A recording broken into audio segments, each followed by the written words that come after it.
Hello, everyone. I want to start with the resolution A/ES-11/L.17 adopted by UN General Assembly on February 24th, 2026, so 2 days ago, also known as the resolution to support lasting peace in Ukraine. 107 votes were in favor, 12 against, and 51 abstained. This picture right here shows you who abstained in this kind of very pale yellow color. And notice who is among those who abstained. So, the key demands of the resolution include an immediate halt to all attacks, the withdrawal of Russian forces from the Ukrainian territory, a full exchange of prisoners, and the return of all deported civilians, including children. This was passed during the 11th Emergency Special Session, and the document emphasizes the grave concern over the attacks on civilians and critical infrastructure, reiterating that lasting peace must align with the UN Charter. Just to remind everybody, one of the articles of the UN Charter, I think it's Article 14, specifically says that UN members shouldn't be shit to one another. And we already know Russia had violated that many times. Now, here's the thing. The resolution is not binding. It's not going to do anything. It's more like a symbolic gesture. But even so, the U.S. position is rather telling. The United States abstained from the vote, citing concerns that certain language might hinder ongoing confidential diplomatic negotiations to end the war, although they support the call for a ceasefire. What part of the language precisely would hinder the negotiations? Which part? Halt to attacks, withdrawal of Russian forces, exchange of prisoners, return of kidnapped and arrested civilians. Which part do you have a problem with, U.S. delegation? Because I would really like to know. Russia, of course, voted against this resolution, no surprise there. And yeah, Russia signals no rush for a deal to end the war in Ukraine and no deadlines. Well, Trump continues banging his head on that particular wall, not realizing that he's not getting anywhere with it. It should be a surprise to no one, absolutely no one, that Russia is just like, fuck all of you. We're doing what we're gonna keep doing.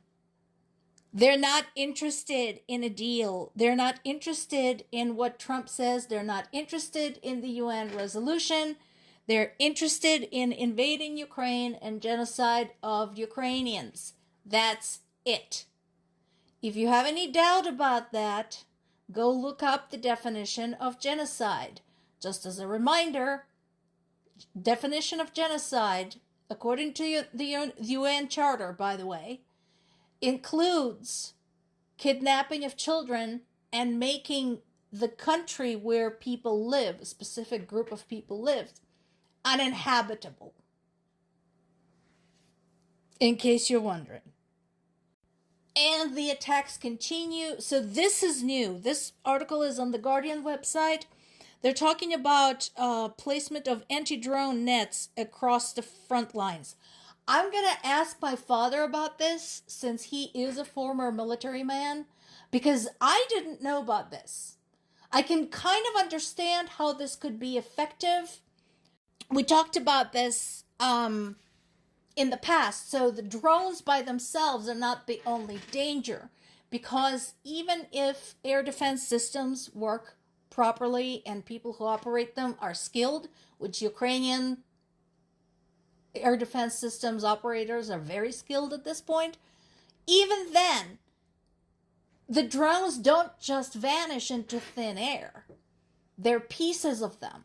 And those pieces are burning, and they can fall down and still cause a lot of damage.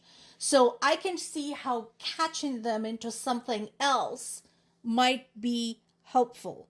I am wondering about the logistics of this. So right now, these nets have been installed basically in quite a lot of places. The ultimate goal is to cover 4,000 kilometers of roads by the end of the year. So why?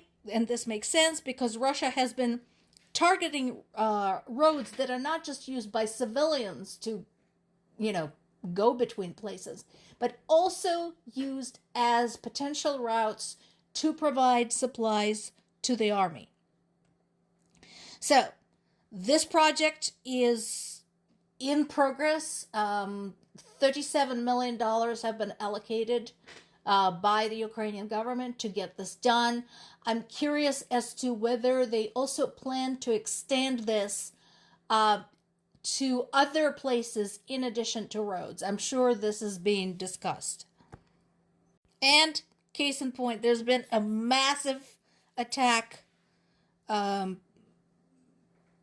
Russia, again, across Ukrainian cities. They were including Kyiv. Kyiv got struck by drones and ballistic missiles. Kharkiv got walloped again. 14 people were there. There were wounded, including a 7-year-old child, a boy.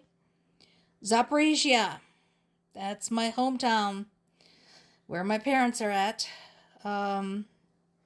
7 people were wounded, and the strike damaged 19 apartment blocks, 4 houses, and a few other buildings. And 2 people were wounded in the city of Kryvyi Rih. So again, this is precisely the kind of shit that was included in that UN resolution. And once again, I have to ask the United States why they have a problem with a resolution to stop this kind of crap from happening. How many Ukrainian children have to be wounded and killed for this to really, really sink in? There's another meeting being planned between Zelensky and the U.S. delegation. Once again, not in Ukraine, in Geneva. Once again, we can't seem to get a U.S. delegation, particularly people who are primarily involved with the Ukraine negotiations.